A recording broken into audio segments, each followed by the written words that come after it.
Bonjour, j'espère que vous allez bien. Hem, Aujourd'hui, c'est une vidéo peut-être un peu plus, spéciale, peut-être plus, compliquée. Donc je vais parler d'un sujet qui est peut-être pas facile, à entendre pour certaines personnes. Donc ça va concerner des abus. Hem, si vous êtes un peu sensible sur le sujet, je vais, vous inviter à ne pas écouter la suite. Cette vidéo, je savais pas si un jour je la ferais, je sentais que oui, mais je ne savais pas, pourquoi, dans quel but et très honnêtement, je ne sais toujours pas exactement, mais je le fais parce que je sens que c'est, juste comme ça. Des fois, on n'explique pas les choses, mais quand on est, dans un, cheminement plutôt spirituel, et qu'on apprend à se laisser, guider par sa propre guidance, par ses guides et par, les énergies qu'il y a aussi autour de nous, eh bien, on se laisse, traverser par ces énergies et on fait les choses, avec le cœur. Voilà, je demande toujours à faire, un partage, à travers le cœur et pas, à travers un ego, blessé. Et bah, aujourd'hui justement, je vais partager un peu, cet ego blessé, qui a fait partie de moi et qui est encore un peu présent et qui peut-être, le sera, toujours, d'une certaine manière dans les souvenirs en tout cas, oui. Et je sais pas par quoi commencer parce que c'est pas un sujet facile. Plusieurs fois, j'ai fait, référence à des traumatismes que j'avais vécus et j'y repensais là juste avant la vidéo, je me disais: «C'est vrai que grâce à ces traumatismes, je j'en suis là aujourd'hui», donc j'ai eu cette, force, peut-être cette chance aussi, je sais pas comment on peut appeler ça, de pouvoir m'en relever et d'être là aujourd'hui, pouvoir proposer des séances, des soins pour aider les autres, qui vivent aussi des grandes souffrances et de pouvoir apporter, une vraie écoute et des vraies solutions aussi. Donc pour moi, ça me porte vraiment, je sens que ma vie a un sens, je sens que mes traumatismes ont eu un sens et bah, je souhaite que chacun, chacune puisse, en faire autant et que, bah, je crois que le message il est là en fait, la vidéo elle est là, c'est pour vous dire que c'est possible de s'en sortir et c'est possible, bah, de ressentir la joie à nouveau, de ressentir l'amour, heu, c'est possible de vivre une autre vie en fait. Alors, heu c'est vrai que donc j'ai vécu plusieurs traumatismes, mais il y en avait un qui était, refoulé, donc j'en avais même pas conscience et j'ai vécu avec ce traumatisme toute ma vie parce qu'il a commencé quand j'étais toute petite et il est remonté à la surface, maintenant, je crois que oui, ça fait 4 ans et avant qu'il remonte à la surface, donc que j'en prenne conscience, j'allais extrêmement mal et puis même toute ma vie, j'ai été très mal sans, comprendre pourquoi. Je pensais que c'est moi qui avais un problème. Je me pensais un peu, dépressive ou, je sais pas quoi. Je me suis donné tous les noms possibles et bref, on m'a toujours fait passer un peu pour une folle ou pour une colérique ou pour, une susceptible et etc. Enfin, j'ai porté tous les noms possibles. Je les ai portés, sans me plaindre non plus. J'ai accepté qu'on me juge aussi, qu'on me fasse porter ça encore en plus, donc cette culpabilité d'être, compliquée pour les autres. Parce que, moi-même, je m'en voulais d'être comme ça, parce que je ne savais pas d'où ça sortait et donc délivrance, il y a 4 ans, même si, ça a été extrêmement souffrant parce que finalement la levée d'amnésie traumatique, ça devient un traumatisme aussi parce qu'on revit les choses, le corps se réveille, enfin, je sais pas comment dire, mais l'esprit, le corps, tout, et ça devient une souffrance, abominable, en fait. Hem, c'est quand, C'est quand j'ai commencé à me former finalement, justement pour, dans l'idée de devenir thérapeute et le souvenir est remonté que j'avais été abusée étant petite, donc sexuellement. C'était une personne de ma famille. Je vais pas dire là qui c'est, je lui laisse, ce droit aussi de je sais pas comment dire. Enfin bref, je vais pas le dénoncer là comme ça, je trouve pas ça très, correct, mais bref.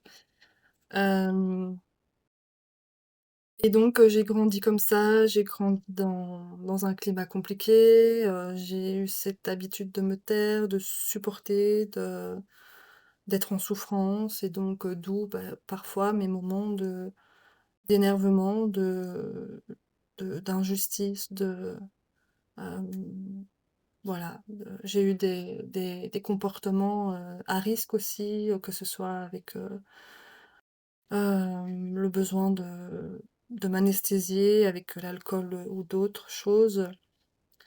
Heu, je vivais à 1000 à l'heure, je m'arrêtais pas, voilà donc j'ai eu une vie vraiment, très, très remplie finalement. Je me suis quand même aussi amusée heureusement, mais finalement j'étais vraiment loin d'être, moi-même. J'étais vraiment loin d'être heureuse aussi. Heu, il y avait toujours ce truc latent où je me sentais extrêmement mal et avant d'avoir cette levée d'amnésie, j'ai vécu des choses très souffrantes aussi et ça, je l'explique aussi avec le fait que justement je m'éloignais de plus en plus, de mon chemin, de mon âme aussi. Mon âme hem, s'éteignait. Je sais pas si éteindre est le mot, mais en tout cas, elle était, beaucoup moins présente, je la ressentais plus, donc il y avait une vraie, perte d'énergie vitale, je sais pas comment expliquer, mais voilà, je m'éloignais de moi-même. Hem, donc en fait, finalement, mon accident de voiture m'a permis, de même si c'était extrêmement souffrant aussi, ça m'a obligée, en fait, à m'arrêter et à ressentir toute cette souffrance encore en plus et ça m'a obligée à aller chercher, à chercher les compréhensions. J'ai toujours été quelqu'un qui aimait comprendre, qui aimait trouver des solutions, qui aimait, comprendre la relation avec les émotions, le corps et cetera. Mais j'étais vraiment loin de mes compréhensions aujourd'hui, j'avais encore cette tendance à me positionner en tant que victime, sans le savoir, parce que je me victimisais pas, je faisais toujours la dure, je faisais toujours celle qui n'était pas, blessée. Mais au fond, dans ma tête, je me disais: «Mais j'ai jamais de chance», j'avais l'impression que voilà, tout me tombait dessus tout le temps et donc d'une certaine manière, c'est une position de victime, puisque je voyais pas mon comportement non plus et voilà, tout ça, ça m'a permis d'aller chercher, de creuser, de comprendre, qu'est-ce qui faisait que je souffrais comme ça et donc voilà, après il y a eu cette, levée d'amnésie, traumatique qui a intensifié mes souffrances. J'allais extrêmement mal. En plus, j'avais un travail qui était assez, prenant, au niveau des horaires et enfin, qui me demandait beaucoup de temps et d'investissement, un peu à tous les niveaux. Donc en fait, j'avais vraiment pas de temps, pour aller observer, ce qu'il y avait à l'intérieur et je suis, rentrée dans un état grave de dépression. Même, plus que ça puisque je suis passée toute une période à avoir peur de sortir de chez moi donc même faire mes courses, c'était quelque chose, c'était très compliqué donc j'ai eu la joie de connaître les livraisons à domicile Et voilà, donc je suis rentrée dans une période où vraiment je restais seule chez moi, j'arrive même plus à sortir de mon lit, hem, je ne faisais plus rien quoi, vraiment j'étais en état, léthargique, au maximum, possible, voilà. C'était, extrêmement, compliqué, souffrant, c'était culpabilisant aussi. Hem et en fait, c'est comme je disais, au début de la vidéo, c'est, finalement, mon envie aujourd'hui, c'est de dire aux personnes qui passent par ces souffrances-là que finalement, oui, c'est possible de s'en sortir. Hem et parce que je vois beaucoup de personnes qui sont dans des souffrances qui leur bloquent la vie et des fois, ils ne savent pas pourquoi. Hem, Sachez qu'il y a toujours des solutions, il y a des compréhensions, il y a des choses, il y a des raisons à ce mal-être. Ça vient pas de nulle part, on ne naît pas avec ce mal-être, même si oui, on porte des choses dans notre, avec l'épigénétique où, finalement le transgénérationnel passe, dans les cellules, dans l'ADN, donc on porte déjà des choses, mais c'est en vivant encore, des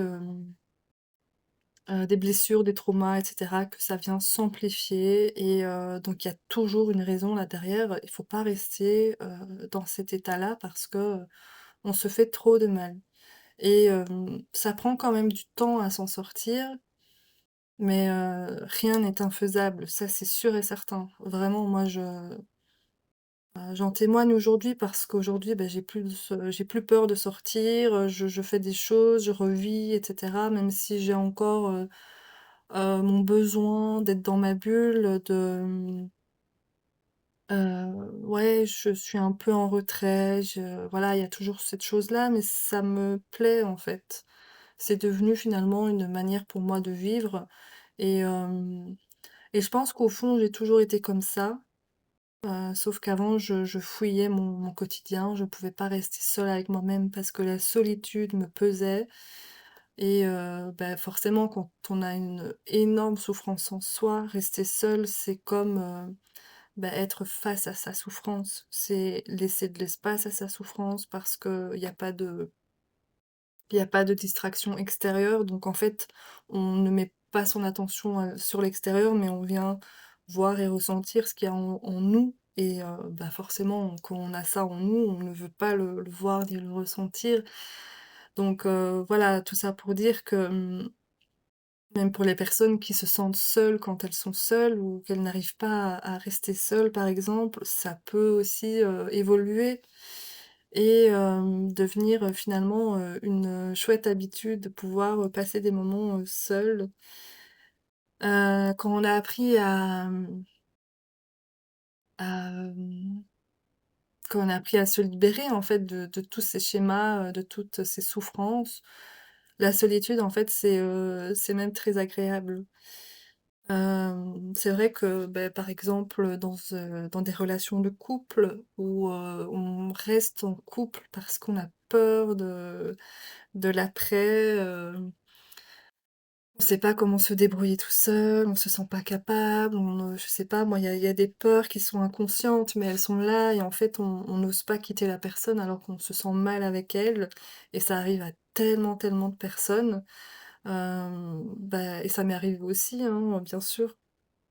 Et en fait, aujourd'hui, je ne rentrerai plus jamais dans une relation pareille parce que, parce que ma liberté et mon bien-être a tellement plus d'importance que de me forcer à rester avec quelqu'un qui me fait pas du bien finalement. Donc ça aussi, j'ai envie de dire aux personnes que c'est possible de trouver la personne idéale, c'est possible d'apprécier sa solitude et de pas avoir besoin de quelqu'un pour se sentir bien dans sa peau.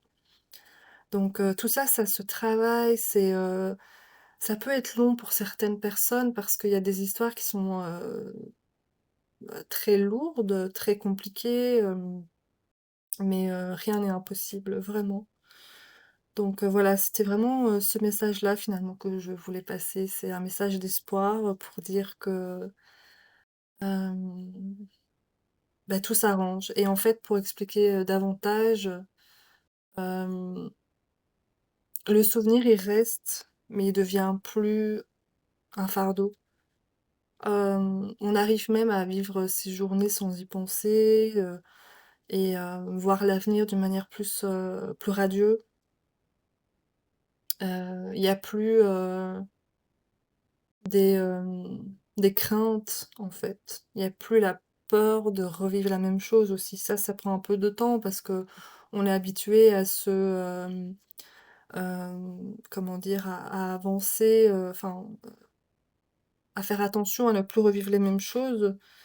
Mais sauf que quand on a compris, en fait, la leçon, on va dire ça comme ça, si c'est intégré, compris et tout, et quand on a compris vraiment à l'intérieur de soi, dans son corps, dans son cœur, OK, bah, c'est le passé, en fait, on va plus revivre la même chose. Si on sait qu'aujourd'hui on a de la valeur et qu'on ne veut plus vivre ce genre de choses et quand on a compris ce qu'il y avait à comprendre, on ne revivra plus la même chose. On va tout de suite comprendre. On va tout de suite voir que: «Ah bah oui, telle personne, ça va, je connais, j'ai déjà vécu ça. C'est bon, je vais pas refaire la même chose». C'est comme c'est un film, imaginons vous avez vu un film 10 fois, beh, après vous le connaissez le film. Vous allez pas, faire le surpris, ou la surprise en voyant le film et dire: «Ah, je sais pas, j'ai jamais vu, je connais pas, on va voir qu'est-ce qui va se passer», bah non, vous savez, vous le connaissez le film. Alors maintenant vous dites: «Bah, c'est bon, j'ai vu le début, je connais la fin, maintenant je vais passer à un autre film». En fait, c'est vraiment ça. C'est, finalement l'apprentissage et les compréhensions qui en découlent, ça nous permet d'avancer et bah, d'évoluer, de passer à autre chose et de trouver en fait finalement, la personne ou la situation ou autre. Je parle pas forcément d'une relation de couple, mais, on peut trouver, des choses bien plus belles et plus agréables et plus équilibrées et là où on se sent vraiment soi et on se sent, bah, considéré ou, respecté en tout cas.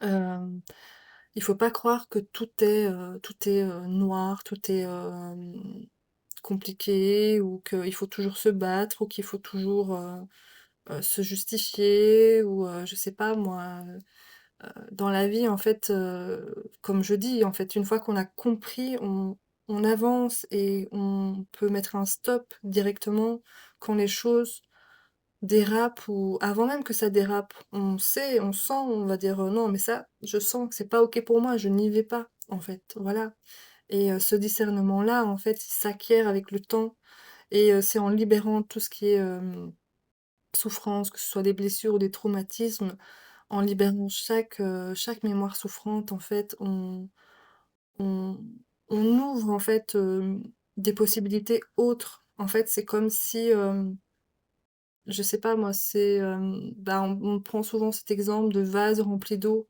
Mais là, si vous êtes rempli d'eau, donc rempli de souffrance, forcément, il n'y a plus de place pour faire rentrer, à nouveau de l'eau, mais donc ça veut dire il y a plus de place pour faire rentrer quelque chose de positif.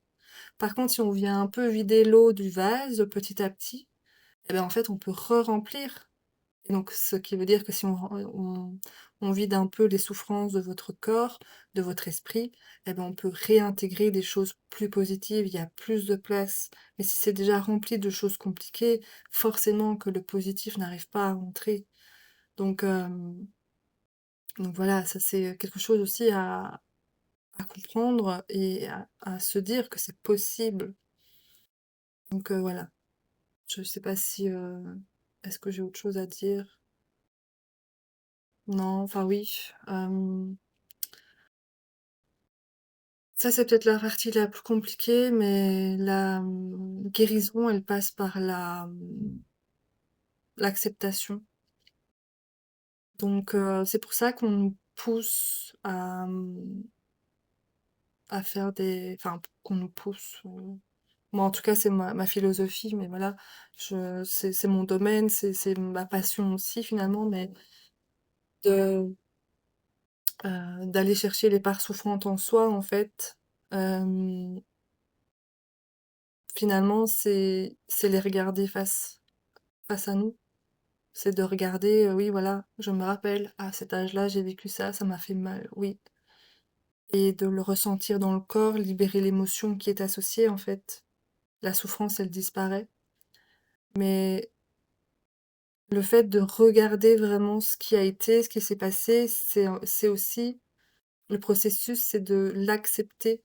Donc quand on est prêt à accepter ce qui s'est passé, on est prêt à aller voir, en fait. Donc si on se sent pas prêt à avoir, à faire une thérapie, bah, c'est OK, chacun a son rythme. Mais quand on se sent prêt, il faut y aller. C'est toujours, bénéfique, même si ça fait un peu peur, un peu mal des fois. Mais c'est pour un positif, un meilleur pour après. Et donc l'acceptation, c'est là la guérison parce que quand on accepte, en fait, ça veut dire que la partie souffrante, elle n'est plus souffrante. On l'accepte. Oui, c'est dur, mais en même temps, c'est le passé. Hem, est-ce qu'il faut porter, un sac à dos, rempli de choses lourdes et souffrantes? Ou est-ce qu'on peut le déposer? En fait, c'est ça la question. L'accepter, c'est de voir le sac à dos, de dire: «Ouais, là, et en fait, il y a quand même beaucoup de choses que je peux déposer aujourd'hui» et on regarde vraiment ce qu'il y a dans le sac à dos et puis on le dépose et là, OK, maintenant on se sent mieux. Donc l'acceptation, c'est pas vraiment de pardonner tout le monde et d'accepter tout, et dans l'idée de pardonner pour faire plaisir ou par loyauté, c'est pas ça. C'est d'accepter ce qui s'est passé pour en fait le classer et dire: «OK, ça maintenant c'est terminé, on passe à autre chose et je ne reste plus bloquée, dans le passé, j'avance». Il y a pas que le passé qui existe, il y a l'avenir aussi. Donc il y a le présent surtout aussi et vivre dans le passé dans les ruminations, dans même la souffrance. La souffrance, c'est parce qu'on a été blessé dans le passé, mais dans l'instant présent, il y a rien qui se passe. Pourquoi cultiver une souffrance, en fait? Pourquoi vouloir se faire plus de mal? Parce qu'en restant dans la souffrance, on se fait plus de mal. On on génère plus de stress, on dort pas bien, on mange mal, on crée l'inflammation dans le corps, donc ça crée des douleurs, ça crée, plein de choses, ça crée les maladies et finalement, ben, on arrive et on a 40, 50 ans, 60 ans, on a un cancer, enfin j'en sais rien, mais voilà. C'est ça en fait la souffrance. C'est, tout le mal que l'on s'envoie à soi-même. C'est comme si tous les jours on buvait du poison en fait. On est en train de s'inflammer le corps parce qu'en fait on veut rester dans la souffrance parce qu'on se sent, protégé. Alors c'est assez drôle, c'est paradoxal, mais l'humain a besoin de garder sa souffrance, avec lui parce qu'il a l'impression que s'il garde sa souffrance avec lui, il est protégé pour les prochaines, situations. Il se sent, aguerri, il croit que: «Bah oui, j'ai connu ça dans le passé, maintenant je sais anticiper». Mais en fait, c'est pas pour ça que ça va aider. Au contraire, on va anticiper d'une manière négative, donc c'est pas chouette. Voilà, donc c'est un processus dans le cerveau, c'est scientifiquement prouvé, mais en tous les cas, on a cette capacité de se libérer de cette souffrance, comme je viens de l'expliquer et ça peut se faire en douceur, et de toute façon, on n'oublie pas. Le souvenir, il ne disparaît pas, mais on reste juste pas accroché à ce souvenir et on peut passer à autre chose. Donc voilà. Je pense que j'en ai fini pour aujourd'hui. Pour ceux que ça a interpellé, ah ben, j'espère que vous trouverez en fait, la meilleure manière de trouver votre, mieux-être, voilà. Et force à tout le monde, je sais que c'est pas facile, mais encore une fois, je le dis, c'est, possible de passer au-dessus de tout ça et de penser à un avenir bien plus radieux et plus lumineux pour soi et même de penser à un rêve, de croire en ses rêves, c'est totalement possible, oui. Donc voilà, je vous dis, à très bientôt, prenez soin de vous et bonne soirée.